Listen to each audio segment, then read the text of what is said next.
എനിക്ക് ഈ കൈയും ഈ കാലും എടുക്കാൻ വയ്യ.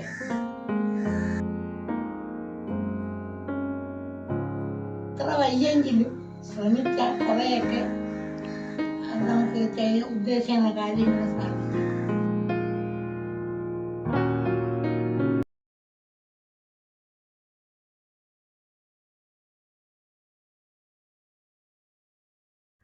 ഹായ് ഫ്രണ്ട്സ്, എല്ലാവരും സുഖമായിട്ടിരിക്കുന്നോ? അപ്പോൾ എല്ലാവർക്കും നമ്മുടെ ശ്രീഋഷി ഗ്ലോബലിൻ്റെ പുതിയൊരു വീഡിയോയിലേക്ക് സ്വാഗതം.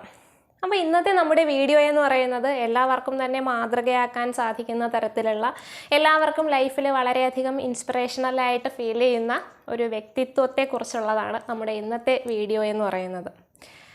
അപ്പോൾ എല്ലാവരും നമ്മുടെ ഈ വീഡിയോ മാക്സിമം സ്കിപ്പ് അടിക്കാതെ കാണാൻ ശ്രദ്ധിക്കുക. അതുമാത്രമല്ല ഫ്രണ്ട്സിനും നമ്മുടെ ഫാമിലി മെമ്പേഴ്സിനും ബാക്കി നമ്മുടെ സുഹൃത്തുക്കൾക്കും എല്ലാവർക്കും ഷെയർ ചെയ്ത് അവരുടെ ലൈഫിലും ഒരു ലൈറ്റായിട്ട് മാറാനായിട്ട് എല്ലാവരും ഈ ഒരു വീഡിയോ അവർക്ക് എല്ലാവർക്കും ഒന്ന് ഷെയർ ചെയ്ത് കൊടുക്കുക.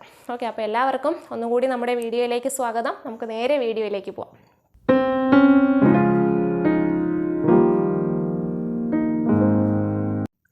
അപ്പോൾ ഞാൻ വീഡിയോയുടെ തുടക്കത്തിൽ പറഞ്ഞല്ലോ, ഇന്നത്തെ നമ്മുടെ വീഡിയോ എന്ന് പറയുന്നത് നമുക്ക് എല്ലാവർക്കും തന്നെ ഒരുപാട് ഇൻസ്പിറേഷൻ ആകുന്ന ഒരു വ്യക്തിത്വത്തെക്കുറിച്ചുള്ളതാണ്. ആ ഒരു വ്യക്തിത്വം എന്ന് പറയുന്നത് മറ്റാരുമല്ല, നമ്മുടെ ശ്രീഋഷി ഗ്ലോബൽ ഫാമിലിയുടെ ഏറ്റവും പ്രിയപ്പെട്ട ഗുരുജിയുടെ അമ്മയുടെ ലൈഫാണ് നമ്മുടെ ഇന്നത്തെ വീഡിയോയുടെ കണ്ടന്റ് എന്ന് പറയുന്നത്.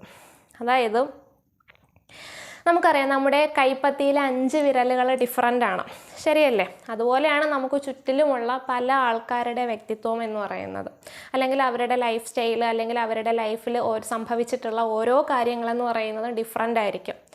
ചില ആൾക്കാരാണെങ്കിൽ വളരെയധികം എന്തൂസിയാസ്റ്റിക് ആയിട്ടുള്ള ഒരു ലൈഫ് ലീഡ് ചെയ്യുന്ന ആൾക്കാരായിരിക്കും. മറ്റു ചിലരാണെങ്കിൽ ചെറിയ കാര്യങ്ങൾ വരുമ്പോൾ തന്നെ അതിൽ ഡൗണായി പോകുന്ന ആൾക്കാരായിരിക്കും. മറ്റു ചില വ്യക്തിത്വങ്ങളാണെങ്കിൽ വളരെയധികം ജലസ് ഉള്ളിൽ മൈൻഡിൽ കീപ്പ് ചെയ്യുന്ന ആൾക്കാരായിരിക്കും. മറ്റു ചിലരാവട്ടെ അവരുടെ കൂടെയുള്ളവരുടെ വിക്ടറീസിലൊക്കെ ഒരുപാട് സന്തോഷം കണ്ടെത്തുന്ന ആൾക്കാരായിരിക്കും. ഇത്തരത്തിലുള്ള പല തരത്തിലുള്ള ആൾക്കാരാണ് നമുക്ക് ചുറ്റിലും ജീവിക്കുന്നത്. അപ്പോൾ ഞാനിന്ന് നമ്മുടെ ടീച്ചറമ്മയുടെ ലൈഫിനെ കുറിച്ചാണ് നിങ്ങളോട് സംസാരിക്കാൻ പോകുന്നത്. ടീച്ചറമ്മ എന്ന് പറയുന്നത് ഇതിൽ ആദ്യം പറഞ്ഞ കാറ്റഗറിയിൽ വരുന്ന ഒരാളാണ്. അതായത് ലൈഫിനെ വളരെയധികം എന്തൂസിയാസ്റ്റിക് ആയിട്ട് തൻ്റെ വാർദ്ധക്യ ജീവിതമാണെങ്കിലും വളരെയധികം ഉത്സാഹത്തോടു കൂടി നയിക്കുന്ന ഒരു വ്യക്തിത്വത്തിന് ഉടമയാണ് നമ്മുടെ ടീച്ചറമ്മ എന്ന് പറയുന്നത്. അപ്പോൾ ടീച്ചറമ്മയെക്കുറിച്ച് പറയുകയാണെങ്കിൽ ഗവൺമെൻറ് സ്കൂളിൽ നിന്ന് ഹിന്ദി അധ്യാപികയായിട്ട് വിരമിച്ചിരിക്കുന്നു. ഇപ്പോൾ വാർദ്ധക്യ സഹജമായിട്ടുള്ള അസുഖങ്ങളൊക്കെ ഉണ്ടെങ്കിൽ തന്നെയും വളരെയധികം സന്തോഷം നിറഞ്ഞ ഒരു ജീവിതം നയിക്കുകയാണ്. അപ്പോൾ നമുക്ക് എല്ലാവർക്കും അറിയാം, ശ്രീഋഷി ഗ്ലോബൽ ഫാമിലിയിൽ വരുന്ന എല്ലാവരെയും നിറഞ്ഞ പുഞ്ചിരിയോടുകൂടി സ്വീകരിക്കുന്നതിന് വേണ്ടിയിട്ട് മിക്ക സമയങ്ങളിലും നമ്മുടെ ഈ വരാന്തയിൽ ടീച്ചറമ്മയുടെ സാന്നിധ്യം ഉണ്ടായിരിക്കും. അതുമാത്രമല്ല, വരുന്ന എല്ലാവർക്കും വളരെയധികം സന്തോഷത്തോടു കൂടി അവരോട് സംസാരിക്കും. ടീച്ചറമ്മയുടെ മുഖം കാണുമ്പോൾ തന്നെ വരുന്നവരുടെ പകുതി പ്രശ്നങ്ങളും ഒഴിഞ്ഞു പോകും. അങ്ങനെ ഒരു സാഹചര്യമാണ് ഇവിടെ ഉണ്ടായിരിക്കുന്നത്. അപ്പോൾ ഞാനീ പറഞ്ഞല്ലോ, ടീച്ചറമ്മയുടെ ജീവിതം എന്ന് പറയുന്നത് നമുക്ക് എല്ലാവർക്കും വളരെയധികം ഇൻസ്പിറേഷണലായിട്ടുള്ള ഒന്നാണ്. അതുമാത്രമല്ല, ഇപ്പോൾ വാർദ്ധക്യ ജീവിതം നയിക്കുന്ന മറ്റെല്ലാ വ്യക്തിത്വങ്ങൾക്കും തന്നെ വളരെയധികം മാതൃകയാക്കാൻ സാധിക്കുന്ന ഒരു തരത്തിലുള്ള ഒരു ലൈഫാണ് ടീച്ചറമ്മയുടേതെന്ന് പറയുന്നത്. അതിന് ഒരുപാട് കാരണങ്ങളുണ്ട്. ഏറ്റവും പ്രധാനപ്പെട്ട കാരണം എന്ന് പറയുന്നത് ഈ പുസ്തകം തന്നെയാണ്. കഴിഞ്ഞ നവംബറിലായിരുന്നു ടീച്ചറമ്മയുടെ 81ാമത്തെ പിറന്നാളെന്ന് പറയുന്നത്. അപ്പോൾ സാധാരണ ഒരു പിറന്നാളുകാരിക്ക് നമ്മൾ അങ്ങോട്ടാണ് സമ്മാനം കൊടുക്കുന്നത്. പക്ഷേ ടീച്ചറമ്മ തിരിച്ചാണ് എല്ലാവർക്കും സമ്മാനമായിട്ട് ഈ ഒരു പുസ്തകം തന്നത്.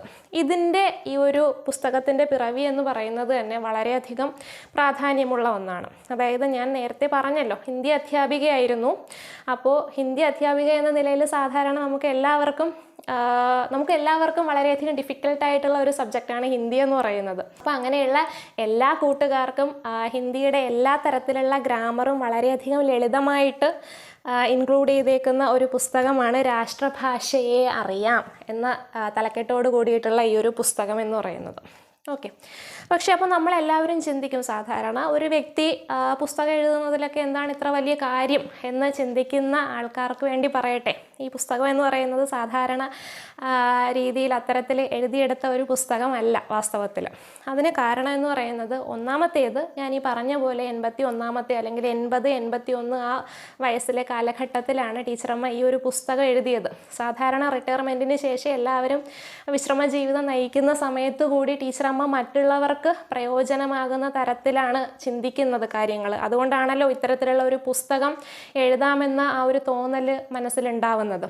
അത് മാത്രമല്ല, 4 വർഷത്തിന് മുമ്പ് ടീച്ചറമ്മയ്ക്ക് ഒരു സ്ട്രോക്ക് വന്നിരുന്നു. നമുക്കറിയാം, സ്ട്രോക്ക് എന്ന് പറയുന്നത് ഒരു വ്യക്തിയെ സംബന്ധിച്ചിടത്തോളം അയാളുടെ മനസ്സിനെയും ശരീരത്തെയും ഒരുപോലെ തളർത്തുന്ന ഒരു അസുഖമാണ്. നമുക്ക് പഴയ പോലെ പിന്നെ ചിന്തിച്ചെടുക്കാൻ സാധിക്കില്ല കാര്യങ്ങൾ. നമ്മുടെ ഓർമ്മശക്തി എന്ന് പറയുന്നത് നല്ല രീതിയിൽ കുറഞ്ഞു വരും. അതുമാത്രമല്ല, ശരീരത്തിൻ്റെ ബലം, ഫിസിക്കലായിട്ട് നമ്മൾ നോക്കുകയാണെങ്കിൽ ശരീരത്തിൻ്റെ ബലം പൂർണ്ണമായിട്ടും നശിച്ചു പോകും. നമുക്ക് കൈകാലുകളൊന്നും പഴയ രീതിയിൽ ചലിപ്പിക്കാനൊന്നും സാധിക്കില്ല. അങ്ങനെ പലതരത്തിലുള്ള വിഷമഘട്ടങ്ങൾ അതിന് ശേഷം ഉണ്ടാകും. അപ്പോൾ നമ്മുടെ ടീച്ചറമ്മയ്ക്കും ഇത്തരത്തിലുള്ള കാര്യങ്ങൾ തുടക്കത്തിലുണ്ടായി എന്നുള്ളതാണ് വാസ്തവം. ഒരു ചെക്ക് ലീഫ് പോലും എന്ത് ചെയ്യാൻ കഴിഞ്ഞിട്ടുണ്ടായിരുന്നില്ല. സൈൻ ചെയ്തെടുത്ത് കാര്യങ്ങൾ നടത്താനായിട്ട് ഉള്ള ഒരു ശക്തി മനസ്സിനും ശരീരത്തിനില്ലായിരുന്നു. ആ ഒരു കണ്ടീഷനിൽ നിന്നാണ് ഇത്തരത്തിലുള്ള ഈ ഒരു പുസ്തകത്തിൻ്റെ പിറവി എന്ന് പറയുന്നത്. അപ്പോൾ അത് വളരെ എളുപ്പത്തിൽ സാധിച്ച ഒന്നല്ല. എന്താ ടീച്ചറമ്മ ചെയ്തതെന്ന് പറഞ്ഞാൽ, ഒരു ലെമണൈഡായി മാറി. ലെമണൈഡിങ്ങിനെ കുറിച്ച് ഇന്നലെ ഒരു വീഡിയോ ഞങ്ങൾ ചെയ്തിരുന്നു. അത് കാണാത്ത ആരെങ്കിലും ഉണ്ടെങ്കിൽ പോയി കാണുക കേട്ടോ. അതായത് ലെമണൈഡിങ്ങിൻ്റെ ഫസ്റ്റ് സ്റ്റെപ്പ് എന്ന് പറയുന്നത് നമ്മുടെ ജീവിതത്തിൽ വരുന്ന ഒരു പ്രതിസന്ധിയെ നമ്മൾ റിയലിസ്റ്റിക് ആയിട്ട് അത് മനസ്സിലാക്കുക എന്നുള്ളതാണ്, അത് അക്സെപ്റ്റ് ചെയ്യുക. സെക്കൻഡ് സ്റ്റെപ്പ് എന്ന് പറയുന്നത് അതിൽ തളർന്നിരിക്കാതെ അതിനെ ഓവർകം ചെയ്യുന്നതിന് വേണ്ടിയിട്ടുള്ള കാര്യങ്ങൾ നമ്മൾ ചെയ്യുക എന്നുള്ളതാണ്. അത് തന്നെയാണ് നമ്മുടെ ടീച്ചറമ്മയും ചെയ്തിരിക്കുന്നത്. ഫസ്റ്റ് ആദ്യം സ്വന്തമായിട്ട് തന്നെ മനസ്സിലാക്കി, എനിക്കിങ്ങനെ ഒരു അസുഖം വന്നിട്ടുണ്ട്, കുറച്ച് വീക്കാണ് ഞാൻ. അതിനുശേഷം എന്താണ് ചെയ്തതെന്ന് വെച്ചാൽ, ഒരു 10 രൂപയുടെ ഒരു നോട്ട് പുസ്തകം മേടിച്ചിട്ട് സാധാരണ ഒരു കൊച്ചുകുട്ടി അക്ഷരങ്ങൾ എഴുതി പഠിക്കുന്നത് പോലെ കാര്യങ്ങളെല്ലാം കൃത്യമായിട്ട് എഴുതി പഠിച്ചു. എന്നിട്ട് കൈക്ക് പഴയതുപോലെ തന്നെ തഴക്കം വയ്പ്പിച്ചു. അതായത് ഞാൻ പറഞ്ഞല്ലോ, സ്ട്രോക്ക് വന്നാൽ നമ്മുടെ ഓർമ്മശക്തി കുറേ നശിച്ചു പോവും. അതുമാത്രമല്ല, നമുക്ക് കൈകാലുകളൊന്നും പഴയതുപോലെ ചലിപ്പിക്കാൻ സാധിക്കില്ല. അപ്പോൾ ആ ഒരു കണ്ടീഷനിൽ അങ്ങനെ തന്നെ ഇരിക്കാതെ ഒരു ഫീനിക്സ് പക്ഷിയെപ്പോലെ വീണ്ടും ആ ഒരു ചാരത്തിൽ നിന്ന് കുതിച്ചുയർന്ന് വന്നിരിക്കുകയാണ് നമ്മുടെ ടീച്ചറമ്മ.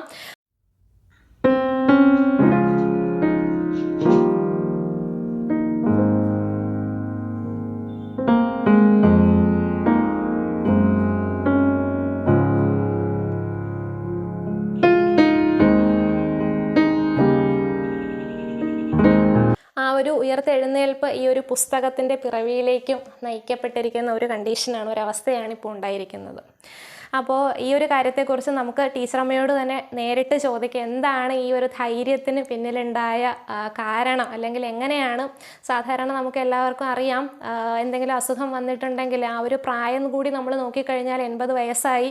അപ്പോൾ നമ്മൾ മിണ്ടാതെ ഒരിടത്ത് കിടക്കാൻ നോക്കും, ശരിയല്ലേ? സാധാരണ എല്ലാവരുടെയും മാനസികാവസ്ഥ അങ്ങനെ തന്നെ ആയിരിക്കും. പിന്നെ അത് മാത്രമല്ല, നമുക്ക് എന്തെങ്കിലുമൊക്കെ ചെയ്യണമെന്ന് തോന്നിയാലും നമ്മുടെ കൂടെ ഉള്ളവരും അതിന് സപ്പോർട്ട് ചെയ്യണം എന്ന് ഇല്ല ഒരിക്കലും. അവർ പറയും, ഇത്രയും അസുഖങ്ങളൊക്കെ വന്നതല്ലേ, അപ്പോൾ എന്ത് ചെയ്യണം? നിങ്ങൾ ഒരിടത്തിരുന്ന് റെസ്റ്റ് ചെയ്യൂ, അങ്ങനെയായിരിക്കും സാധാരണ എല്ലാവരും പറയുന്നത്. പക്ഷേ ഇവിടെ എല്ലാവരും ടീച്ചറമ്മയ്ക്ക് സപ്പോർട്ടായിരുന്നു. പ്രത്യേകിച്ച് ഗുരുജിയുടെ കാര്യം എടുത്തു പറയേണ്ട ഒന്ന് തന്നെയാണ്. അപ്പോൾ നമുക്ക് ടീച്ചറമ്മയോട് തന്നെ ചോദിക്കാം, എങ്ങനെയാണ് ഈ ഒരു ധൈര്യം മനസ്സിന് കിട്ടിയത്? ഈ ഒരു പുസ്തകം എങ്ങനെയാണ്, അല്ലെങ്കിൽ ആ പുസ്തകത്തിൻ്റെ പിറവിയെക്കുറിച്ച് എന്താണ് പറയാനുള്ളതെന്ന് നമുക്ക് ടീച്ചറമ്മയോട് തന്നെ ഡയറക്റ്റായിട്ട് ചോദിക്കാം. സ്ട്രോക്ക് വന്ന് എനിക്ക് ഈ കൈയും ഈ കാലും എടുക്കാൻ വയ്യായിരുന്നു. അപ്പോഴേ എനിക്ക് സൈൻ ചെയ്ത് പെൻഷൻ വാങ്ങിക്കാൻ നോക്കൂലായിരുന്നു. അതുകൊണ്ട് ഞാൻ വെറുതെ ഒരു ബുക്കിൽ വരച്ച് ഇരുന്നു. അങ്ങനെ 1-2 ബുക്ക് തീർന്നപ്പം എനിക്ക് സൈൻ ചെയ്യാൻ പറ്റി. പക്ഷെ അമ്മൂമ്മയ്ക്ക് അത് എങ്ങനെ അമ്മൂമ്മയ്ക്ക് അത് തോന്നി, എനിക്ക് ഇനിയും എന്തെങ്കിലുമൊക്കെ ചെയ്യണം, എനിക്ക് ഇങ്ങനെ ഇരുന്നാൽ പോരാന്ന് അമ്മൂമ്മയ്ക്ക് തോന്നിയോണ്ടാണല്ലോ അമ്മൂമ്മ ബുക്ക് മേടിച്ച് എഴുതിയതും എല്ലാം? ഒരു ബുക്ക് മുഴുക്കെ ആദ്യം എഴുതിയപ്പം പിന്നെ വേറൊരു ബുക്ക് കൂടെ എഴുതേണ്ടി വന്നു. അപ്പോഴേ ശരിയായുള്ളൂ. എഴുതി പിന്നെ അതിനെ അടിച്ചു കളയാമെന്ന് വിചാരിച്ചു. അതെല്ലാം ഹിന്ദി ഗ്രാമറല്ലേ, അതുകൊണ്ടാണ് കഥയല്ലല്ലോ. അപ്പൊ അമ്മൂമ്മയ്ക്ക് എല്ലാവർക്കും എന്താ ഇനി പറയാനുള്ളത്? എന്നുവെച്ചാ ഇപ്പം നമുക്ക് എത്ര വയ്യെങ്കിലും ശ്രമിച്ചാൽ കുറേയൊക്കെ നമുക്ക് ഉദ്ദേശിക്കുന്ന കാര്യങ്ങൾ സാധിക്കും. എൻ്റെ കുറുക്ക് വയ്യേ, എൻ്റെ കണ്ണു വയ്യേ, തല വയ്യെന്ന് പറഞ്ഞുകൊണ്ടിരിക്കാതെ പ്രയത്നിക്കുക.